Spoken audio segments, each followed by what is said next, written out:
Hello everyone, welcome to the channel. My name is Anjali and I welcome you all here on my channel Mindful Anjali. So आज मैं आपके साथ self love की power के ऊपर बात करने आई हूँ. रीजन बीइंग मुझे बहुत सारे क्वेश्चंस आ रहे हैं कि मैम 21 डेज की वर्कशॉप बुक तो कर ले तो क्या चेंजेस हो गए हमारी लाइफ में, कैसे हम अपनी मैनिफेस्टेशन तक पहुंचेंगे, राइट? सो सबसे पहली चीज मैं हमेशा बोलती हूँ, जब तक आप अपने अंदर काम नहीं करोगे ना तो बाहर की दुनिया में कोई चेंज नहीं आएगा. Because your outer world is just reflection of your inner world.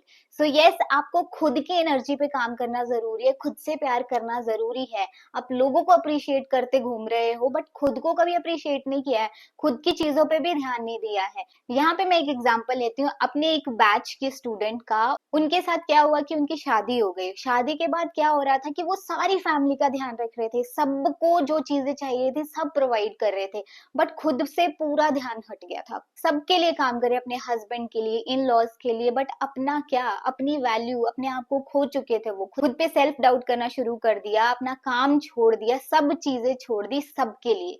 और उनको एंड में क्या मिला? उनके पार्टनर से चीट मिला, राइट? उनको उनके पार्टनर ने चीट कर दिया और उसके बाद उनकी सारी दुनिया ही हिल चुकी थी, सब कुछ ही खत्म हो गया था. She didn't felt like living any more. Yes, और उसके बाद उन्होंने मेरा बैच ज्वाइन किया और हमने जब डेली सेल्फ हीलिंग की लाइव, उसके बाद वो हील हुई. और जब उन्होंने वो जो सारी लाइमलाइट दे रखी थी ना सबको, वो सारी लाइमलाइट वहां से हटा के खुद पे लगाया, अपनी सेल्फ ग्रोथ पे, अपनी सेल्फ केयर पे काम किया, अपनी स्किल्स पे काम किया. उसके बाद जो वो निखर के आए हैं, वो जो थर्ड पार्टी थी, जो वो चीटिंग का इशू था, वो खत्म हो गया. उनके पर्सन उनकी वैल्यू करना शुरू कर दिए, उनके इन लॉज उनके फेवर में बोलने लग गए, उनका सपोर्ट करने लग गए. सो यस, ये चीजें मैनिफेस्ट करी है उन्होंने. उनका मैनिफेस्टेशन क्या था कि उनके पार्टनर उनसे प्यार करे, उनके सारी फैमिली उनका ध्यान रखे, केयर करे, राइट?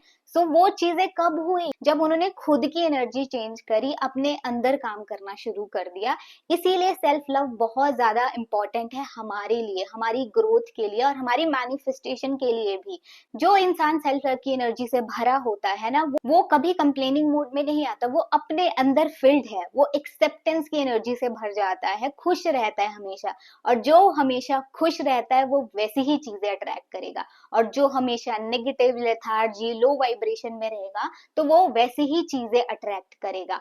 इसी सिचुएशन से मुझे एक और एग्जांपल याद आता है कि जब भी हम कोई प्लांट लगाना चाहते हैं, सीड सो करते हैं, तो उसको डेली वाटर करते हैं, राइट? और धीरे धीरे करते वो प्लांट बनता है. बट जब वो प्लांट भी बन गया है, उसके बाद क्या आप उसके पत्तों पे पानी छिड़कना शुरू कर दोगे? नहीं.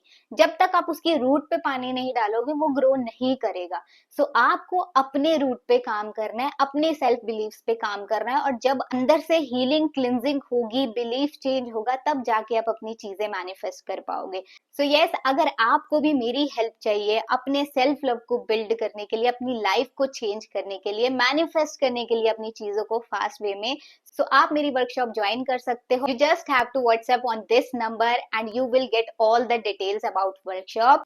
Do come, I welcome you all. Otherwise अगर आप नहीं भी आ सकते हो तो मेरी सेल्फ लव सीरीज फॉलो कर लो and see the magic in your life. God bless you everyone. Bye bye.